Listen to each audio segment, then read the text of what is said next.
As your senator, building a modern transportation system will be one of my priorities because investing in transportation is investing in our people.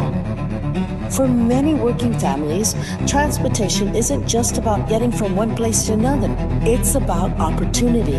It's about keeping a job, getting an education, and building a better future. A strong economy depends on a strong middle class, and a strong middle class depends on having the tools people need to succeed. That's why transportation matters.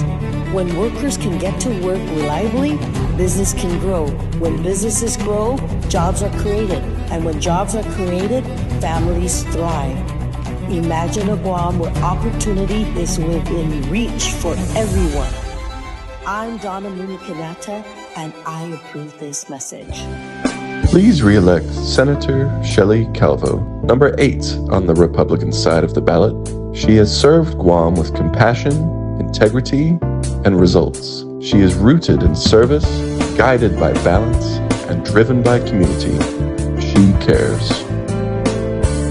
This is Shelley Calvo, and I approve this message.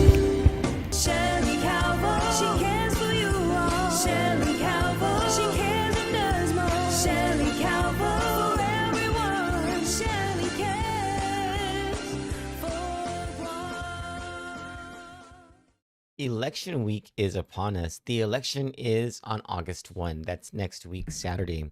And in the lead up to the election, of course, the most exciting race is the gubernatorial race. And in the lead up to the election, we will bring you every night on the Troy Torres show will be election coverage. And for the next several nights, we will be presenting to you the interviews that we have conducted and will be conducting with the gubernatorial teams. The very first gubernatorial interview that I did actually was with Charlie Hermosa. When Charlie Hermosa, pardon me, no, it wasn't with Charlie Hermosa. The very first interview I did was with Josh Tenorio, the lieutenant governor, and it was on December 8, 2023. This was because he announced that he was running for governor a long time ago, and this was well before there was any public knowledge, or way before Kandit had any knowledge of the corruption allegations. And of course, it was well before the lieutenant governor chose Tina Munoz Barnes to be his running mate. Then the next interview came months later. It was in 2024, and it was Charlie Hermosa. And in that interview, and Charlie Hermosa is not running for governor anymore, but in that interview, Charlie Hermosa revealed, and this is how the public knew about that there was a corruption investigation involving the administration. And it was that interview. And I don't know if we're going to play that this week because, I don't know that there's a purpose for it because he's not running for governor anymore. But that was the second interview. The third interview we conducted was, I want to say it was March of this year. It was right after Frank Blas Jr. selected Mary Okada to be his running mate. And I got the opportunity to interview them. And then I completely forgot about that whole thing. I've been working so hard that it just slipped in my mind that I needed to interview the other gubernatorial teams, Ada Calvo, San Augustine, San Nicolas, and Terlahi Perez. And so I scrambled the past couple of days, and I called those teams and I was like, can I interview you? Because I'd like to present our interviews to the public. And so they've each graciously agreed. Matter of fact, today I interviewed Therese Terlahi and Sabina Perez. I will soon be interviewing Joe San Augustine and Dwayne San Nicolas. And then on Wednesday, I'll be interviewing Tony Ada and EJ Calvo. And so this is part of our commitment to bring you what these candidates had to say based on how we interviewed them. And I'd like you to there's a couple of things I'd like you to know. All right. One is that I did not know at the time of the Josh Tenorio interview about the corruption allegations. So that's why this interview was December 8, 2023. Okay.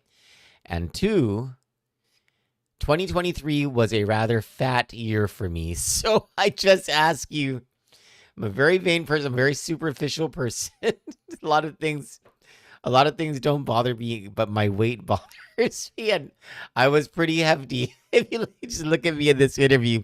Anyway, when we come back from the other side of this commercial break, I'll go straight to the interview with Lieutenant Governor Josh Tenorio. Stick with us. Tony and I got married at an early age, and back then, we didn't have much. But from the very beginning, Tony was determined to create a better future for our family. Shortly after we were married, Tony joined the Army, and we moved to our first duty station at Fort Campbell, Kentucky. Those weren't always easy years, but they taught us the importance of sacrifice, faith, and commitment. What I've always admired about my husband is that he's the same person at home that people see in the public. He's honest, he's humble, and he genuinely cares about people. He's a devoted husband, a loving father, and a proud grandfather. Tony and I have been together for 43 years, and I've been blessed to stand beside him through every chapter of our lives. I'm Annette Umpinko Ada, and I humbly ask for your support and vote for my husband, Tony Ada, for Governor of Guam. I'm Tony Ada, and I approve this message. Together, we'll put Guam first. Transportation, tourism, customs, utilities, and federal and foreign affairs touch every family, every business, every day. Jesse Michael Anderson Lujan believes Guam can be greater together by fighting for cabotage exemption, expanding the Philippine visa waiver program, and opening new doors for tourism investment and opportunity. Vote Jesse Lujan. Leadership you can see. Accountability you can trust. I'm Jesse Michael Anderson Lujan, and I approve this message. Please re-elect Senator Shelley. This past year, we've been focused on moving Guam forward, strengthening oversight in our schools, supporting our veterans, standing up for students and families, and working on policies that open doors for our people. For me, public service has never been about headlines. It's about showing up, listening carefully, and doing the work that matters. There's still more to accomplish, and I'm ready to keep pushing ahead. I'm Senator Vince Borja, and I humbly ask for your continued support. Good morning, Lieutenant Governor Tenorio. Good morning, Troy. Thank you so much for your time today. Thanks for giving me the opportunity. I was just thinking, I think it was when we had the debate last year, or was it the year before? It was another holiday, I thought. Was it before December 8th when we had the Lieutenant Governor one? I thought it was something like that. Well, it had to have been in like July maybe it was Liberation Day or something. Oh yeah, maybe Liberation. Yeah. Something like that. It was something. There was something. There was a holiday. Well, let's just get straight to it. Why do you want to be governor? Well, I want to be governor because I think that I have the experience and I have the knowledge and the skills to lead the island into the future. And I think this is an unprecedented time. We have a lot of challenges on our shoulders, a lot of burden because of our location. It's both a asset and also a burden because we're so strategic. And so what I think is that now that we've been able to get our finances in order and we have this additional revenue that is here and growing, you have an opportunity to make a big transformative push in Guam. And I think for this period of time, I feel like at this time in my life, that's probably the best thing that I can do as I head into this stage of my life. So as the island moves forward over the next 3 years, then going over the next decade, and considering how challenged the island has been along with the rest of the world from the pandemic, from Mawar, the possibility of fiscal challenges ahead, the poverty that's growing, the drug issues, the crime. Why do you want to take all of that on? Well, I've always been committed to helping others. That's part of my DNA. Something that my parents taught me. My mom's a teacher. My dad, although he was just a blue-collar worker and he got into management at the end of his career, it's a real upbringing based on, you have to work hard and your obligation is to not only help your family, but help your neighbors, help your community. And that's just kind of like that's part of my being. And I found that I've been able to get a lot more people involved, been interested in doing things. And I really think that going through Guam, we have to shepherd a team. It takes a team. You can't do it by yourself as the governor or the lieutenant governor or even the legislature. It really takes the community and empowering people in the community to do things and recognizing what they're doing and figuring out how that can be helpful, and how we also have to stay out of their way. Sometimes government can be an enabler, and it can also be sort of an obstacle. And finding ways to help others empower themselves to move things forward, I feel that's that kind of leadership I bring. So you're excited about the opportunities and the challenges. Sure. You're ready for this. You're not tired. It's been 5 years. Yeah, no. I'm not tired. I don't think tired is even a relevant. You can't be tired. If we're going to be moving Guam into the future, there's no room for tired. It would be great to have good team members to help, or expanded team members to help. That makes everybody sharing the responsibility. But no, I think that, I'm just getting out of my youth into adult, I guess. Do you ever tire of the detractors, and especially when it seems like they're just detracting to detract? Well, I really try, and I guess this is my big thing. I try not to let people distract me. Sometimes people are in places where they're angry about something. You could be the cause of their anger. You could be an excuse to be able for them to express that anger. And you have to just respect that that's what people are thinking. Nothing, you have to understand where people come from. You respect that we live in a democracy and they can say what they want. But I'll just tell you this. We live in such a small island. If you notice, for me, I really try not to get into it. We could be in conflict, but my perspective is we live in this island. This part of my life in politics says, it's not forever. There's a period of time. I'm going to be living here with everybody else. And so when we look back, right, at competitors or opponents, you have to really try and know that there might be a future where you can work together. Like, for example, Mike Siniclis was a good friend of mine, and then we became competitors. But I know he still has more to offer Guam. Why would you not set your differences aside so you can move forward? Same thing with, Governor Calvo or people on the other side. You just have to realize. The other thing, too, you realize is sometimes people have come along with you, and maybe they're going to part ways because they don't agree with what you're doing, or maybe maybe you don't want to push their interests. You just have to be very flexible. But really try not to hold a grudge. It's hard. It's hard. And, you and I have both been in situations. I got into 2018. My sister was a target by a competitor, and just like you, the Justice Department was abused to go after you guys for politics, which doesn't have a place here. So for me, the kind of leadership that I bring is really face forward, trying to make sure that, we're here to try and get something done. And you might not have to like each other, but at least try and figure out ways you can work together. That's kind of where I come from. Thank you. I wanted to hone in on something you just said before I move on to the next topic, and that is the elimination of corruption in the justice system. Is that something? Is that one of your platform issues? I would say that I've always been.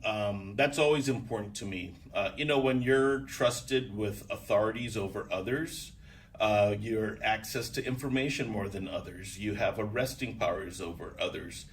You really have to be able to be on that right side of justice and morality. And if you're impugned or you make a mistake, or even worse, if you corrupt it, then you have to be held to a higher standard.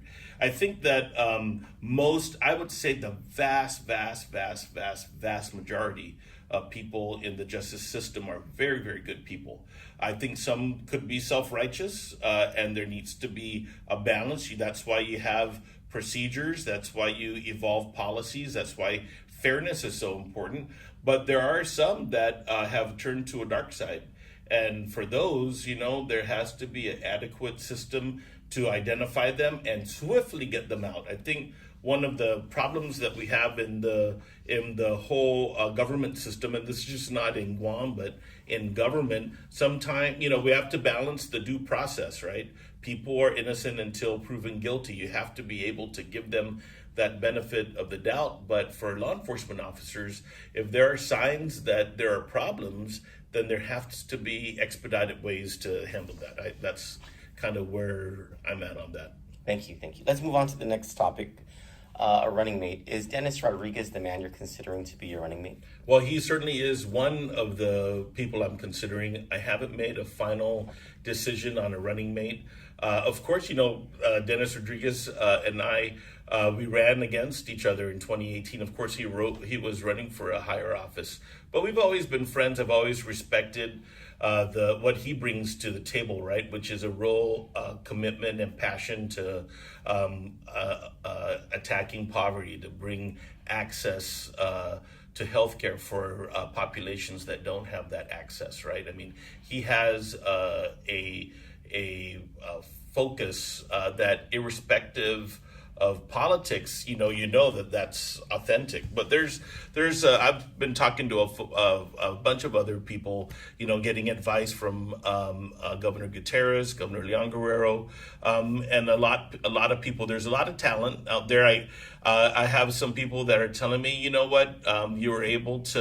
your team was able to break the glass ceiling. You have to run with a woman. That's something that of course I'm considering. I'm listening. There's other people that are saying that, you need to be open-minded. Maybe you have somebody that's competing with you that you might have to form a team with, and be open. And so I feel that the number one thing is, of course, next year, this coming year is an election year. It's not my election year. It's a legislative election, mayoral election. There are people in the legislature that are wanting to run, including in my party, that are wanting to run for governor, lieutenant governor, and we'll take a look and see how they perform and what the people want. But I think that I'm going to be maintaining dialogues with people that I feel are talented, no matter what, to join the campaign in whatever capacity, and it could be that somebody that's within the campaign or somebody that I'm competing with could wind up on the ticket. But this is the most important thing to me. In choosing a running mate, I want to make sure that I can trust them, that we can be teammates. There's so much to do on the island that you need a self-starter, somebody that our values are aligned, somebody that is willing to withstand scrutiny, that's also willing to rise above the detractors. And have the fortitude to navigate on some of the nastiness that comes with this, but just focused on getting the job done. And I could tell you that I know that there's a bunch of people that fit that mold, but I'm still open about it. Before I ask you who some of these people are, who you've either considered or people have suggested to you to choose them as running mates, or even people who have come up to you and asked to be your running mate, I want to go back to Rodriguez and what you said about the focus that he has, and I'm wondering if that focus in his drive against poverty and for the underserved matches some of the more salient points of your platform and what you want to do when you become governor. So I really feel that the top issue is poverty for us, which means that it's economic opportunity for higher paying jobs, and also valuing people for as individuals, and not writing people off. There are problems in the community, very complicated. And so I was able to, as you know, I'm real entrenched right now in homelessness and in recovery. Those are two things that have been, on the recovery side, I would say the last 10 years I've been doing a lot of heavy lifting on recovery, because I do believe that there's opportunities, especially for the juveniles, to skill them to lead them out of and into a life of recovery. When you're talking about recovery, you mean addiction? Absolutely, recovery from addiction and living a life in recovery, and recognizing that a lot of people that are in recovery have a lifelong challenge ahead of them. And sometimes they may trip, sometimes they're going to move forward. But when you create a culture of supportive recovery, that means that you're enabling people to see what their worth is, and you recognize where they can contribute in the community and where they fit in. And the basis of recovery is family reunification.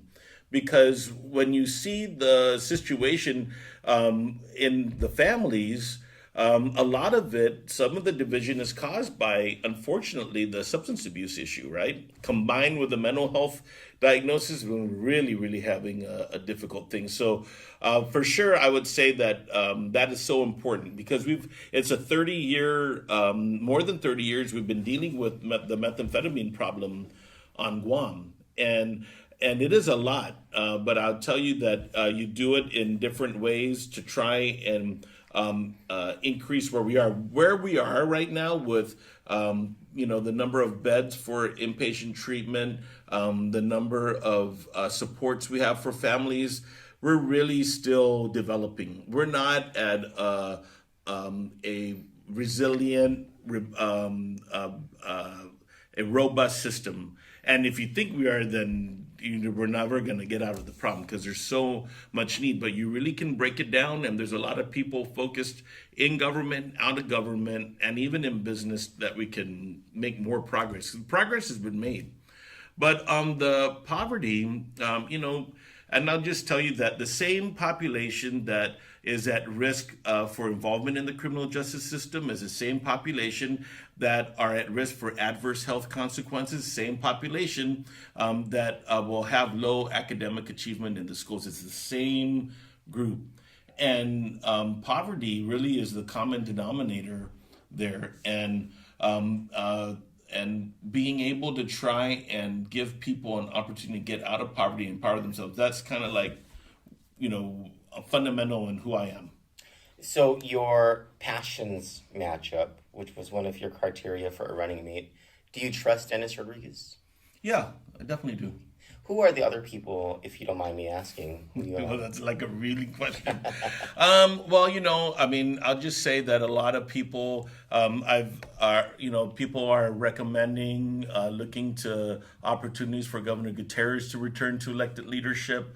I know that people are looking at President Mary Okada from the Guam Community College, Senator Shelton, Senator Tina Barnes. Senator San Agustin is interested in running. Has he told you he's interested in running? We've had a conversation, and I would say, generally speaking, he's interested in pursuing higher office. But he's an ally of mine, so hopefully we'll be on the same side. Even former candidate Alicia Lim Tiaco is somebody that people look to, in terms of moving forward. So there's quite a number of people, I would say, that are out there that I think are worthy for being part of the team. Certainly people that have a lot to offer.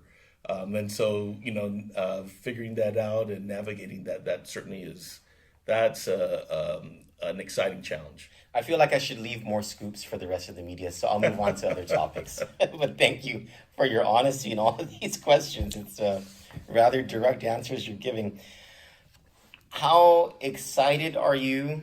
Pardon me. How excited is your base, your village organization, and your campaign kitchen cabinet? One, and how ready are they for this campaign? Well, I would say that we are ready.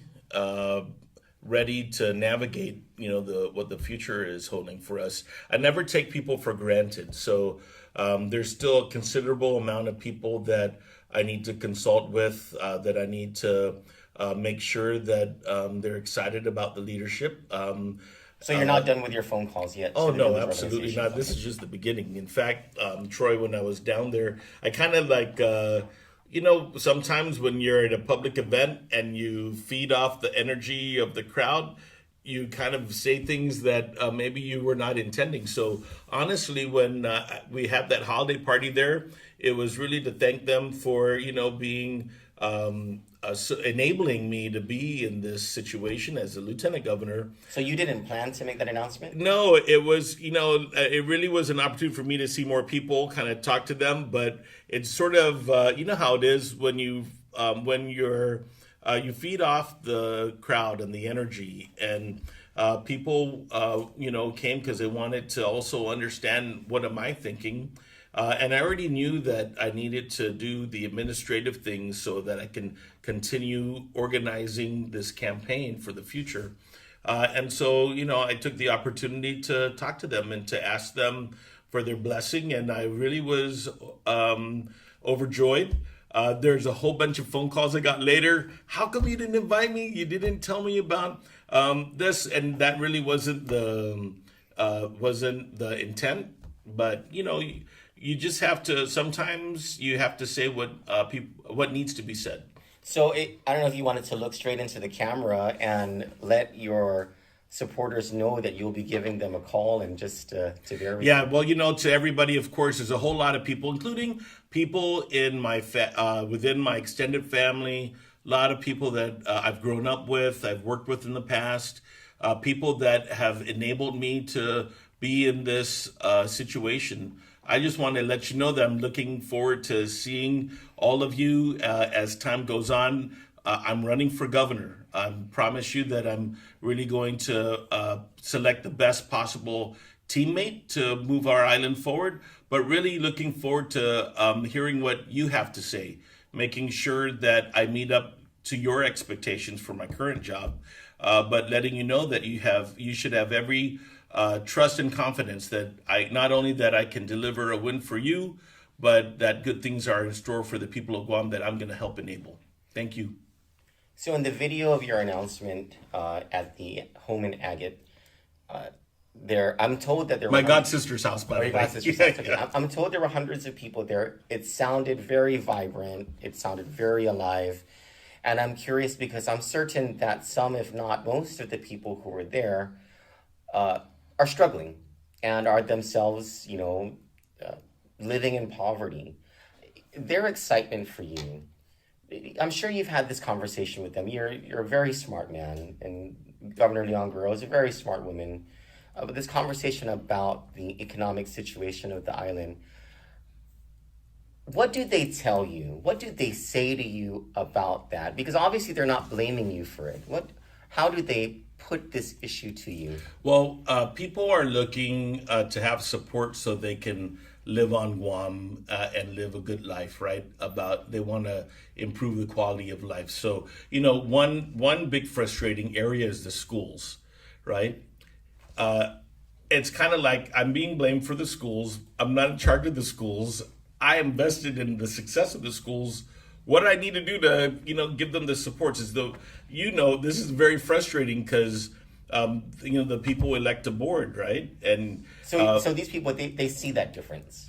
No, some people don't, Okay. and they're like, man, Lieutenant Governor, can you come into this school? I've had teachers and principals say, this is what I need. I'm always, sometimes at other levels we offer assistance. There's a pathway. We activated resources for them to, improve their lot. And sometimes things go in circle and it's very frustrating. So for me, right, I think that even though they have a different legal authority, we all have to be vested in their success, but we also have to hold them accountable and make sure that we provide resources. And I'm always trying to figure out what I need to shift in to help them, get their school, speed up their repairs. What are the staff supports? When we offered and we paved the way and started raising salaries by focusing on educators, that was our legal authority that we could do to try and lift things up. But we have a facilities issue, like a legacy issue things need to change somehow. The legislature has more direct oversight over the school system than us, but if we need to figure out a new way because it's not working. That's something I hear, and it's one of those frustrating things that clearly people are not happy. There needs to be a new path forward.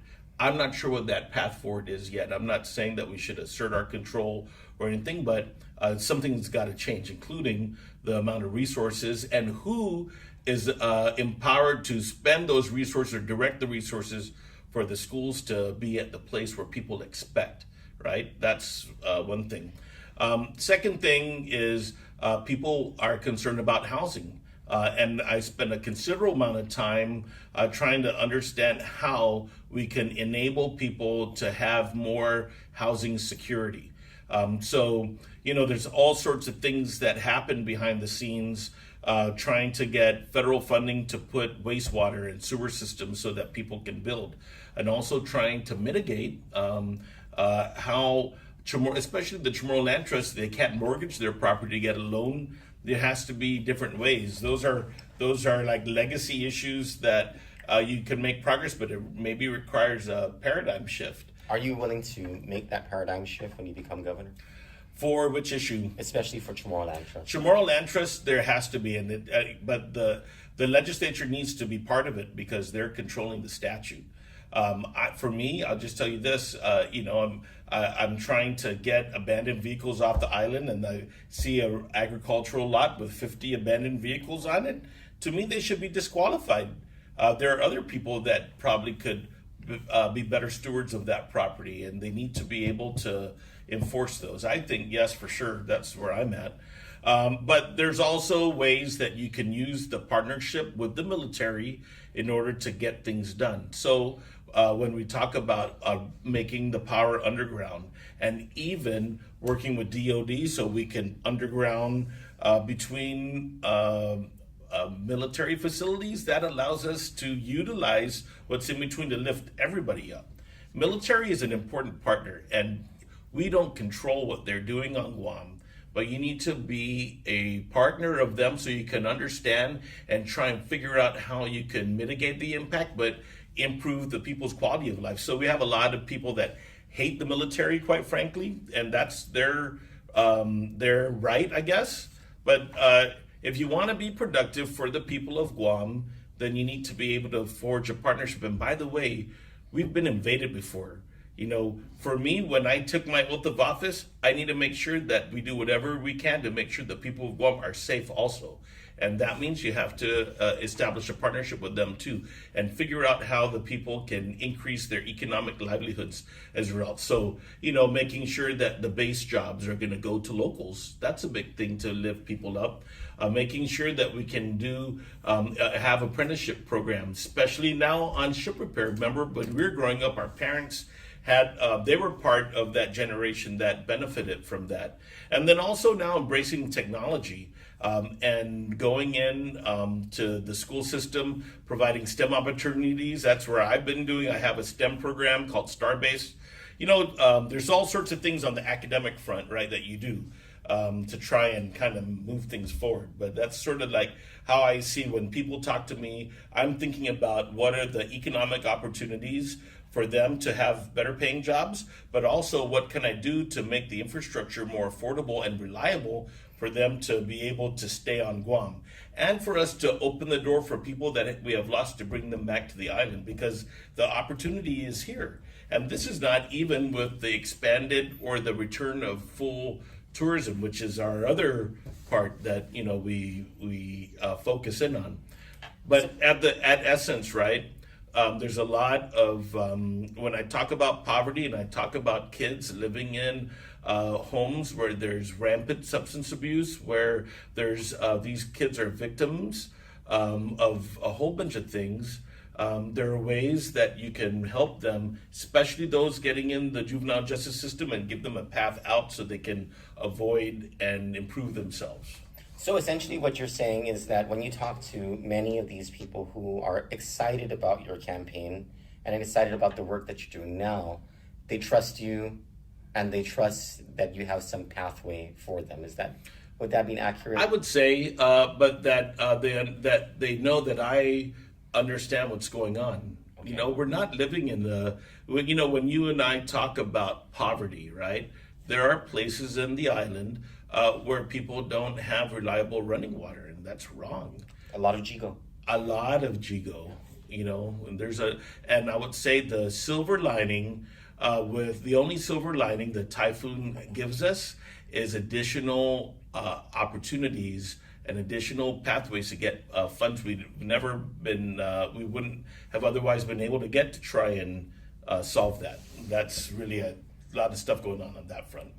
So my next topic isn't I, and it's basically because the past few years have just been so different from any other administration. And what I'm saying is that there was a pandemic. Had there not been a pandemic, Governor Leon Guerrero would have been able to focus on other things. That Sure. Maybe she had plans in 2018 when she was running. We should be looking at a hospital under construction already.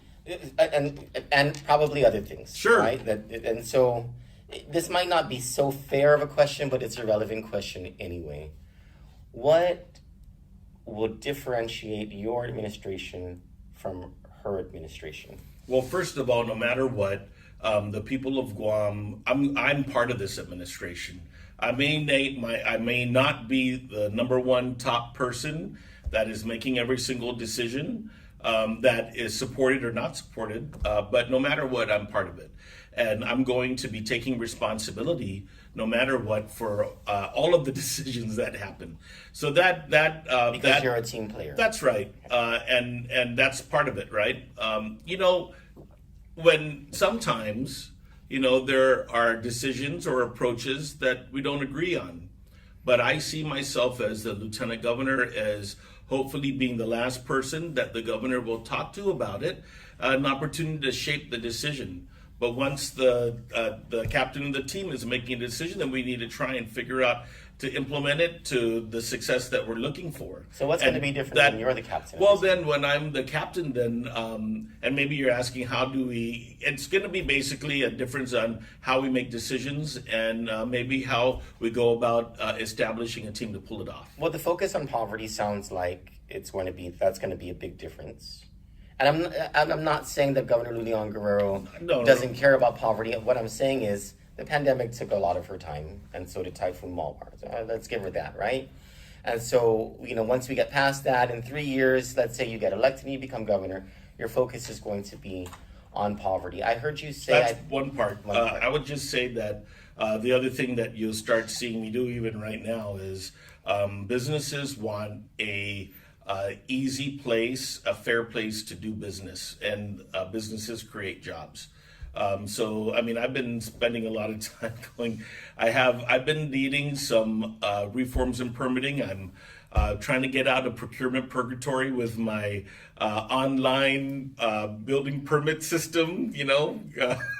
I'm dealing with that. Luck. Oh yeah. Well, no, I'm optimistic. Okay. But then, there's going to be other places where we have to be practical about the kinds of things that are going on.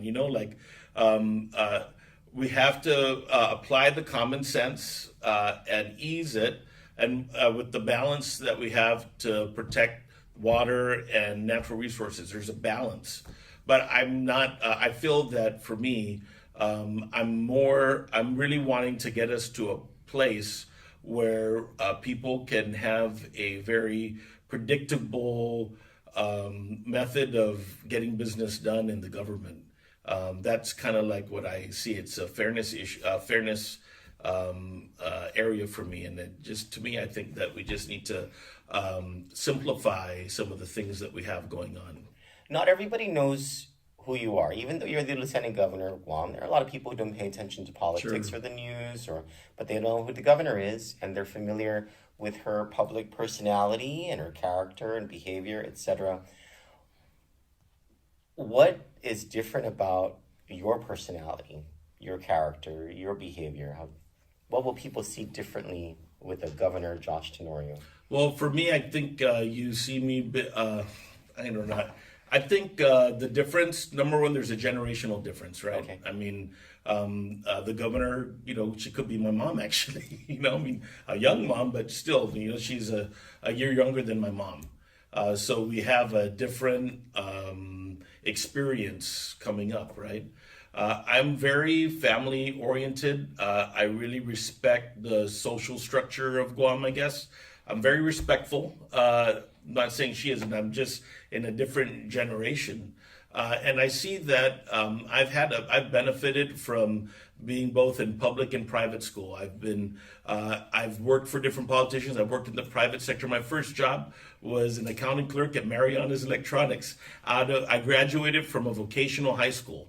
and I went to college. I have a different life experience that I bring to the table. But I think that for me, what makes me similar to everybody else is that I have the courage to come forward and put myself out there and offer people of Guam an option. What makes me different is that I'm had different adversities. I'm a gay man. I've had to overcome. You grew up in a time when it wasn't. Oh well, gosh, trendy to be gay. Well, you have to be in the closet. I've been bullied before. Sometimes you don't. You kind of see your past as sort of a path towards you being resilient. So, in the past, it was hard to be a closeted gay man. You have this internal strife about the religious catechism you're taught. You have people out there that hate you because of who you are. There are people out there that are scared of you because of who you are. But I'm always optimistic that, Guam is known for people being very respectful. Right. And there are Matacnian people, there are Mtoping people, but no matter what, everybody should be respectful. I always grew up with that. And I feel that what differentiates my leadership than most others is I'm willing to really go back and talk to people that don't agree with me. I respect it. So unreligious, right? I'm not allowed to be godfather in the Catholic Church because I'm in a relationship. You know what? I respect that. That's the church catechism. Government doesn't have authority to tell the church what to do. I respect religious freedom. So when I see people in other faiths that are on the island that have doctrines that don't accept my lifestyle, I respect them because there's a freedom to practice religion in our society. That's very, very important to me. But I'm not going to tolerate religious folks to impose discrimination in the public space against people like me or people who are even more pushed out of society. That's kind of like where we are. So I have a different experience in that way. I've been a student of the island for a long time. I like history.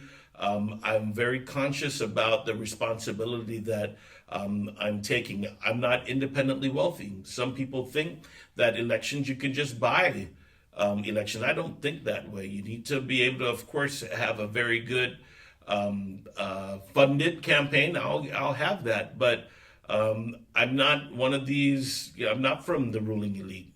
But that doesn't mean that I'm any less than any of the others that came before me. Does your sister treat you for lunch every now and then? Sometimes. I try not to eat lunch because, I put on some pounds, but I'll be losing them for the campaign. Come to the gym with me. Yeah. So I want to go back to something you said. Actually, I was thinking about it ever since you talked about poverty. Your platform and your passion about poverty is actually very Christian virtue. And I was wondering do you have a message for those of your detractors who, I want to put this as delicately as I can, who wave around the Catholic flag and say that you're just not Catholic enough? Is there something you want to say about your Christianity and your faith? So I tell you this, the way I see the church, right? The Catholic Church on Guam has done many ways. I mean, I went to Cathedral and Bishop Umgartner and Ta'i. The Catholic Church in many ways helped preserve the language of the Chamorro people, right?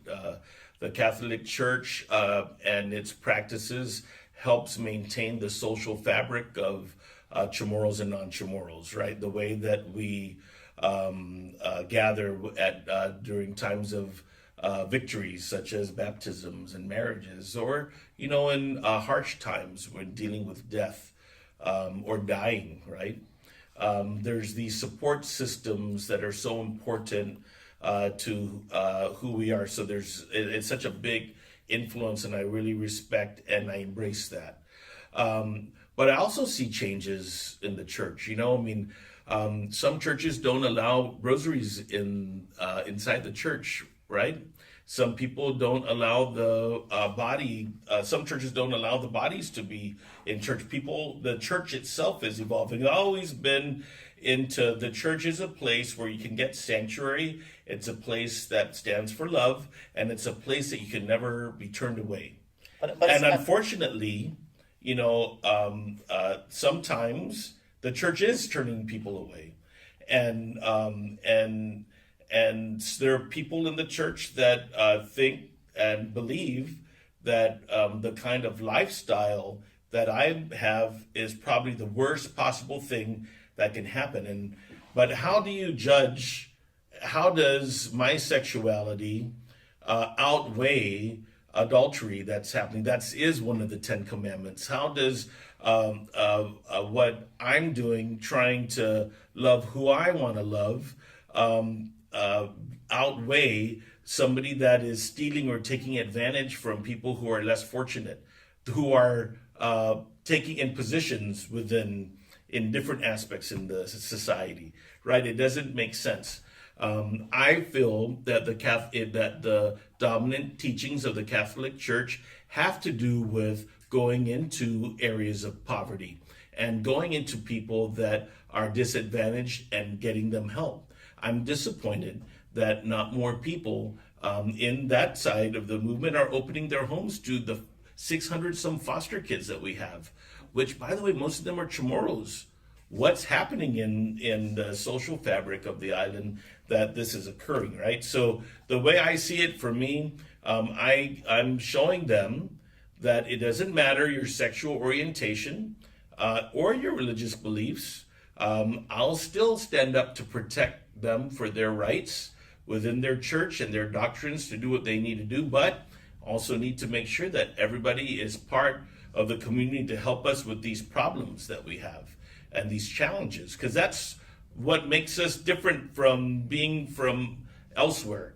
We're supposed to be community oriented and driven. You're not supposed to drive by if somebody is having on the side of the road being attacked. You're supposed to stop and help, right? So do you see how, on this one hand, some people in the Catholic Church have closed that door on you, and then on the other hand, do you see yourself as having that not, you're undaunted by that, and you haven't walked away from Christian values? There's just something so striking about your passion for poverty. As a very Christian. Well, I guess because my mom's, my dad's side, my nana, she had dementia already and Parkinson's when I was a kid. We really didn't have an emotional bond, but what I tell from my dad and his siblings about, and she was widowed right after the war. My dad grew up without a dad, because my grandpa died after he got sick at Manyengo, and he died of dysentery, right? My mom's side was really, really involved in the church, in Manilao Church and the cathedral. My grandpa counted limosna for 40 years in the cathedral. The Aparons, are neighbors with them in Mighty. And so the way it's kind of like that was part of my upbringing. Catholic Charities Appeal. I have educators also on that side of my family. So they've always been involved in the community. So this right? has just always been something that's been part of it's like that's how I was raised. My mom was raised by her nana. I knew how to understand Chamorro at a young age because my nana, she didn't speak English, only Tang and 7-Up. Those are the two things that. So I have a different. I guess not a different, but I had a refined connection with that. That was part of the culture that we were in. And I think that really it's my dad's side also. My mom's side, they're the teachers and they're out in the community. My dad's side, they were poor. They came out of poverty. Just imagine right after wartime Guam, your dad dies, your oldest sisters Well, the oldest sister didn't finish school so that she can work for everybody. I mean, their experience in Menengan is that, that they're having as children, my dad was an infant, but his older sister's seeing bodies in the river, right? He lived in Jotnia to be close to his dad's family, to get to know them, right? That's where my Tenorios are from, in Jotnia and Sinania. But, so it's kind of like we would go to the ranch. My dad, we know what to do in a storm event and live off the land because that's what they grew up with. So I have that ingrained in I guess who I am. I come from a small family in my nuclear family, and I benefited from seeing that. And my dad was such a hard worker, and I was only 20 when he died, and those are just part of me. That's inherently part of me. Thank you for your honesty with all these questions. Just two more topics. Sure. One is, let's say you have a primary opponent and you win the primary election, you go on to the general election, and you're facing most likely a Republican challenger who makes the 2026 election a referendum on the Leon Guerrero Tenorio administration. Tell us right now, at this moment in time, and there's still 3 more years to go, yeah, there are. Right? What are the strengths you're able to brag about in a debate with your Republican opponent 3 years from now? And then tell us about some of the weaknesses you know that you need to shore up over the next 3 years. So I think where we need to shore up is we are running out of time getting the hospital built, getting Simon Sanchez into construction phase, and making sure that we in Gov Guam side do everything we can to enable the repairs of those schools and the resilience of the infrastructure. Those areas are things that are impacting people's livelihoods, right? The overriding one, of course, is making sure people can make enough money to live in this island where the cost of living has increased because of all of the external stuff happening, right? Those are things, those are challenges that I feel that are in front of us that I definitely am going to be graded on my part in resolving or improving them. On the other side, the areas where I feel there's undoubted strength is on the fiscal side of the house. Moving past being in a deficit, having money for the legislature to respond to individuals and businesses when they feel vulnerable, to giving the relief at the gas tank or at the home front because of the escalating prices of power, right? That having that strength and the ability to have money go in there is something that's unprecedented. I also feel that we've done an enormous job getting unresolved, long-standing legacy issues resolved and playing our part, including with the war reparations and getting that finally paid off, and even opening the door for local support for people who felt that they were outside of that decision, at least for that group.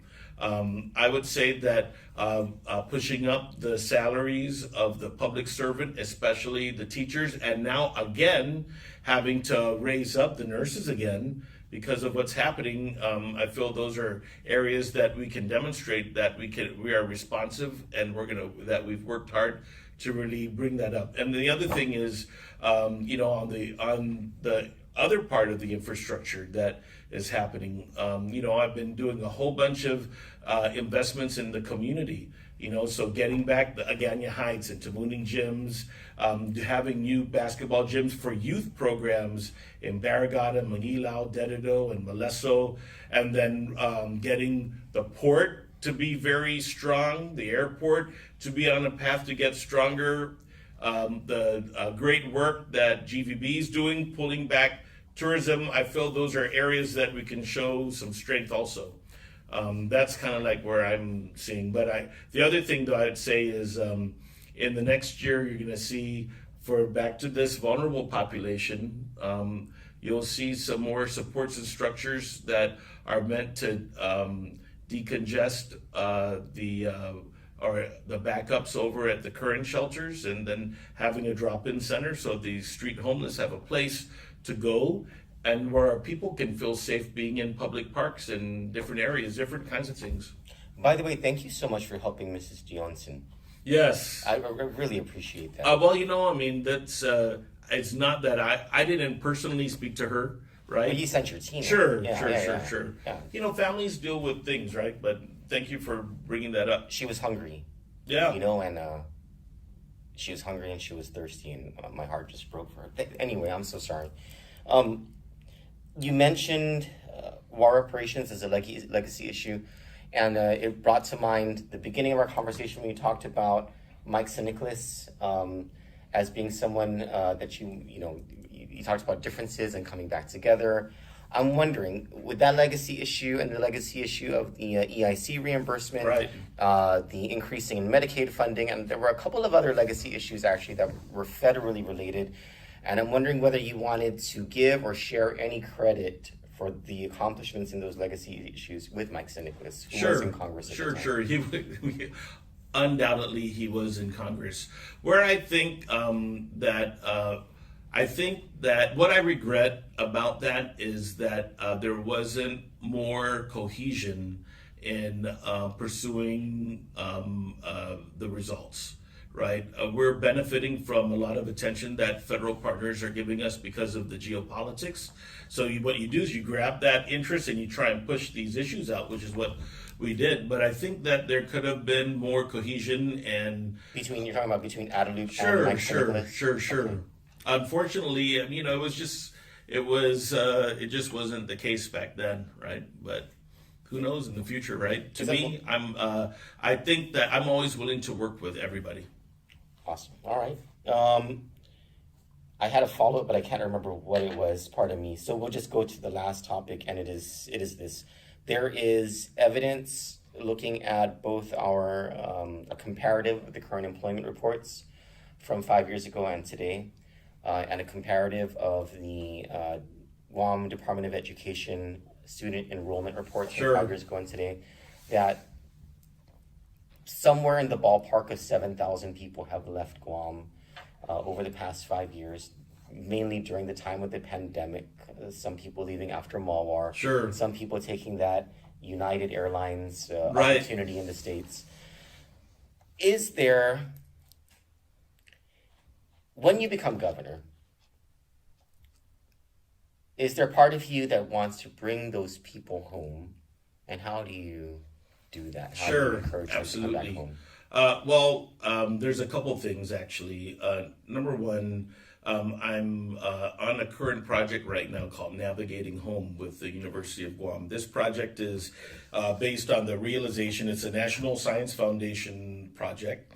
And the reality is that if we're going to be making more progress on sustainable development, sustainability, renewable energies, things like that, and also going in properly managing our natural resources and our cultural resources, you need people in the government, out of the government, that are able to do it. The biologists, the archaeologists, those folks that have those technical training to help us move. There's also, on the healthcare front, right, and even on the mental health front, psychologists and psychiatrists and doctors and nurses, right?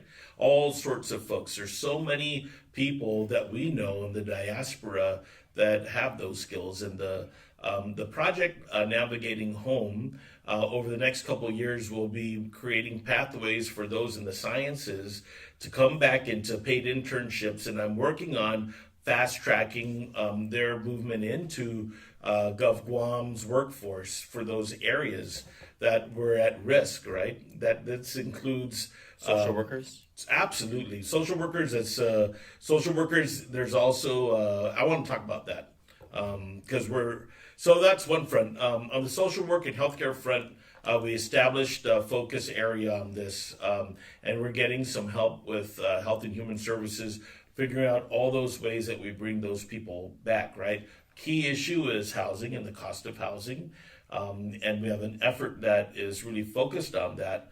But the second part of it is really having a way that we can identify and register and get people in touch with the government. And technology is at the center of it. I'm working on finalizing a sort of, I wouldn't call it an enterprise, but I call it sort of a convening. And I've been consulting some people, but I'm asked the governor to establish a method in which we are able to convene all of the different Guam diaspora clubs around the country. And that purpose of that is to help high functioning. I'll have a portal that landowners and homeowners and people that are in the states that have the ties on Guam will be able to increase their interface, but it's also a method of identifying the talent. Even on the missile defense, right? There are Chamorros in the Army and the Air Force that are in Missile Defense Agency, or Guamanians, I should say, that have these expertise, right, to come in and operate. Even on the economic front, you know, there are people that are in the hospitality industry elsewhere, and of course at the basis medical industry. And I would like to find a pathway to come here for sure. I think the economic opportunity is here. It is here, and we're hearing some anecdotally some of the returns of the folks that went off island. But the reality is a lot of people left the workforce after the pandemic. That's why United's been out here. They can't find people in the States to take the jobs. They're expanding Denver base. Access to empower themselves is so critical, including on the healthcare front. And I think that getting the Medicaid problem resolved and us moving in to, I think, help businesses incentivize why they should give them benefits as part of it. You're getting health insurance and health coverage in the States and you can't get it here, there's a problem. That's a big area that I think that we can do a lot more in. I want to do a round of fun, though uncomfortable questions. Oh, gosh. Yeah, okay. Make sure they're G-rated. They're completely G-rated.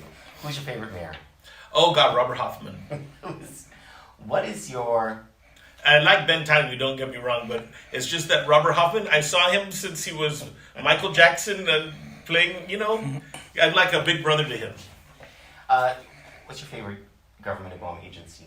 Oh, gosh, my favorite Guam agency? I don't have one. All right, which agency, in your estimation, has performed the best in the past 5 years? Gosh, the best in the... No comment. Your first political answer this entire time. Yeah, all right. I'll give you that. Your favorite restaurant on Guam? Oh gosh, my favorite restaurant on Guam? It changes all the time. Right now, then. Right now, I would say the restaurant I've been going to a lot these days is Kai. Okay. Yeah. Your favorite mom and pop store? My favorite mom and pop store, I would say, I would say it's Tovis in Talafofo. Okay. Of course, I live down there. They have really good pickled everything. Oh, that's the yeah. They have the pickled papaya. They do have. It's hot. It is. Yeah. It is. Oh, I like that place too. Yeah. Gotta get down there. Your Diet Pepsi, Diet Coke, or Coke? Oh, no offense to the Cowboys, but Diet Coke. And now, so I needed to butter you up because this is the part where I ask, and I didn't put this in the list of topics that I sent over because I wanted to get your honest response to this. Okay. And without any preparation whatsoever, right? Okay. So you have your supporters and they're excited for you. This administration also has its detractors. Sure. And the complaints they have are the gamut of, the controls during the pandemic to allegations of cronyism, to, believe it or not, financial mismanagement. They don't want the hospital built at wherever and they want it here. Runs the gamut, right? Could you speak directly to your current detractors and give them a message about why it is they should consider supporting you for governor? Well, I guess to everybody on Guam, I'd just say that what I'd like is for you to give me a chance to take a look a bit more deeper into who I am, into what I'm about, and really take a look and see what I've done throughout my career. I didn't run in the legislature. I've been involved in politics, but I wasn't a politician until I got elected in 2018. I guess the way I'd say it is I live on Guam just like you. I'm going to do everything I can to improve how things are in Guam. And even though you don't like me or you may not like me, but that doesn't mean we can't work together. And if I'm successful or if I'm not, we see each other. At least we should respect each other. Thanks.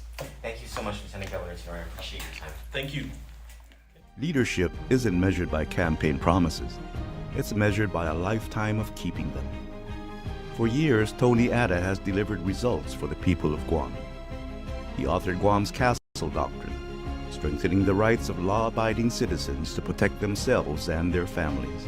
He passed laws protecting consumers, strengthened opportunities to bring more doctors and healthcare professionals to Guam, fought for small local businesses, and worked to make government serve the people, not the other way around. His record isn't built on speeches. It's built on action, on integrity, on keeping his word. That's what put Guam first means, putting our island first. As your governor, I will lead with integrity, and every decision I make will put Guam first. I'm Tony Atta, and I humbly ask for your vote. I'm Tony Atta, and I approve this message.